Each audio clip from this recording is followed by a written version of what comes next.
Kate Campanelli, Republican candidate for lieutenant governor, is our guest this morning. Let's go on the record. She is a former state representative. He's now running on a ticket with Chris Doughty. Can a GOP campaign without a Trump endorsement beat the odds? The candidate is here this morning. Let's go on the record. From WCVB Channel 5, the inside word from Washington to Beacon Hill. Today's newsmakers are going on the record. And welcome to OTR. I'm Ed Harding. As you can see, Janet Wu is off this week. And with me this morning is Kate Campanelli. From 2015 to 2019, she was the Republican state rep from the 17th Worcester District, now running with Chris Doughty. She's running for lieutenant governor. Born in Worcester, she grew up in Leicester. She holds a degree in business management from Sweetbriar College, which is in Virginia, right? Yes. Which is in Virginia. Thank you for being here. It's great to see you this morning as we go on the record. It's great. Exactly. So let me just address something right off the top. As you can see, we are sitting inside right now. Last week, Leah Cole Allen was our guest on OTR, and she is also running for the Republican Party's nomination for lieutenant governor. We had to do that interview outside of our building because she is not vaccinated for COVID-19. The fact that you are here, that you are at the table with me, makes it clear that both of us are vaccinated. So let me just, off the top, what is your take on vaccines? Sure. Well, I think everyone has the right to personal responsibility and to make those own health decisions on their own. You know, when I look at COVID, the start of COVID was over 2 years ago now. Mm-hmm. But if we think back to the start, we didn't know what was happening. So I do think that we did a good job at the beginning of COVID by imposing some mandates or recommendations. But I do think they may have lasted too long. Mm-hmm. And I'm for personal responsibility. For personal choice. Yes. And if your choice is to get vaccinated or not. Correct. That's your choice. Yes.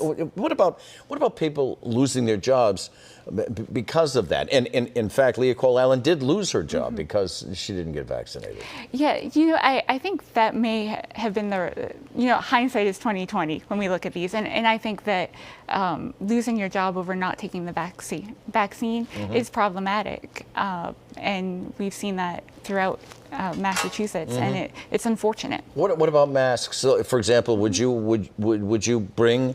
Do you bring a mask to the grocery store? Do you bring a mask if you're going to be in public places with lots of people, for example, even outdoors at Fenway Park or something? What do you think of masks? Again, it's personal choice. I was vaccinated. I had made the decision to be vaccinated, and I also contracted COVID-19. Oh, did you? Yeah. Yes. Yeah. Luckily, I had mild symptoms, so I feel like I'm protected, mm-hmm. and I feel like people need to do what they feel is appropriate for them to protect themselves. Whether that's reality boosters, is, even though right now it might be down here, and we can anticipate in the fall another surge. This is something we may have to live with for a period of time. It may be, but I think we're learning a lot. Over the past 2 years, we've learned mm-hmm. a lot, and I think we see that variants have been getting less and less effective. Yeah.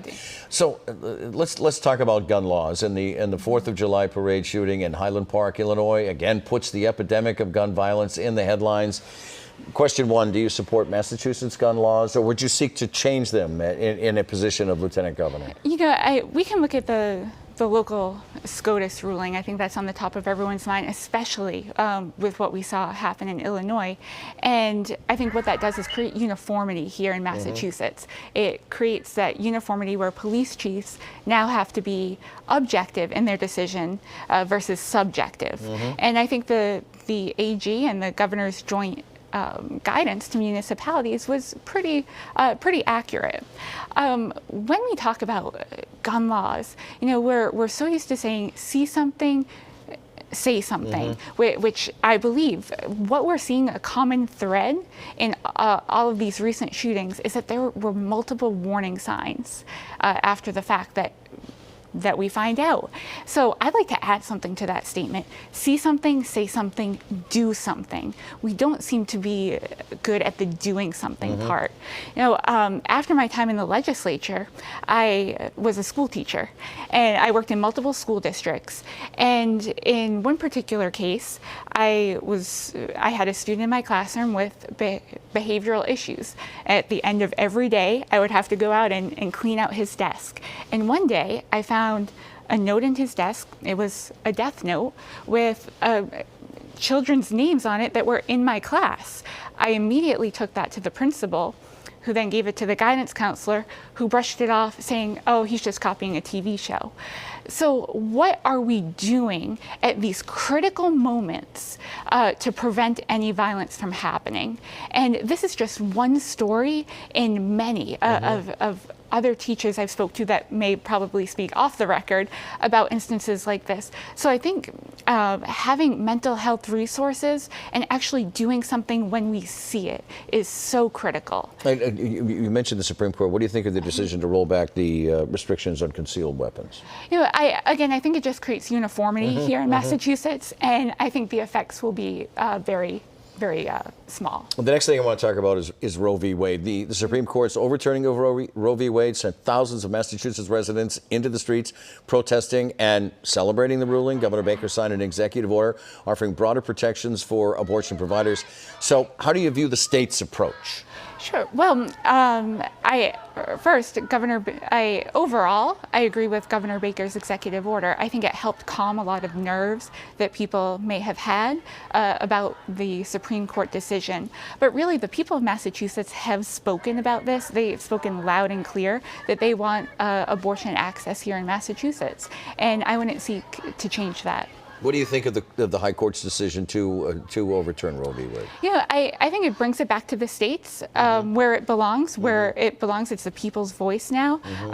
The people elect their legislators, and in turn, the legislators vote for the will of the people. So I think the people do have a voice here. And in Massachusetts, again, we have spoken loud and clear that they want abortion access. What do you think of the argument that it creates a slippery slope? But right now it's Roe v. Wade, then it's going to be gay marriage, then it's going to be whatever. It's just starting a slippery slope. Is that the fear-mongering, and that's my word. Is that what that is? I don't think that's something that we do have to be concerned about, but I don't see that coming up in any of the Supreme Court's decisions. Let's talk about something that everybody, no matter where you are in Massachusetts, no matter where you are in the country, you'd be concerned about, and those pocketbook issues. Beacon Hill says he wants to provide some tax relief by sending out checks for $250 right off the top. Good policy? You know, anytime the government is giving back a surplus to the taxpayers is good. However, there are some concerns here that I don't think it creates good tax. You know, I want to see good tax policy put in place, not just a cash check being handed out, and suspiciously right in the middle of an election season when people will be getting their mail-in ballots and early voting will be on their minds. So that is a little suspicious, but I do think we need a good tax policy here in Massachusetts. Tax reform, I agree with Charlie Baker's tax package. Chris and I have also spoken out about the Tax Expenditure Review Commission in Massachusetts, and we'd like to see that the scope of that get redefined, and to see how we can actually help alleviate taxes for people in Massachusetts. What about the fact that those making less than $38,000 don't qualify? Logic might suggest those are the ones that need it the most. Sure, I think that does bring up a concern, and if we are giving a tax break, it should be all encompassing. So if logic applies that State House Democrats clearly felt that the tax rebate was a better move than suspending the gas tax. So you and your running mate, Chris Doty, were vocal in support of a gas tax holiday. So do you agree with those that say the oil companies would have gotten the benefit and not the drivers? No, I don't. Because although Massachusetts was the first to propose a gas tax holiday, we haven't implemented that. Other states have proposed and have already implemented these gas tax holidays. And what we're seeing in those other states is that the prices of gas had come down the amount of the gas tax in those states. Yeah. So indeed, it should still happen. In your opinion, it should still happen. Yes, it should. Very good.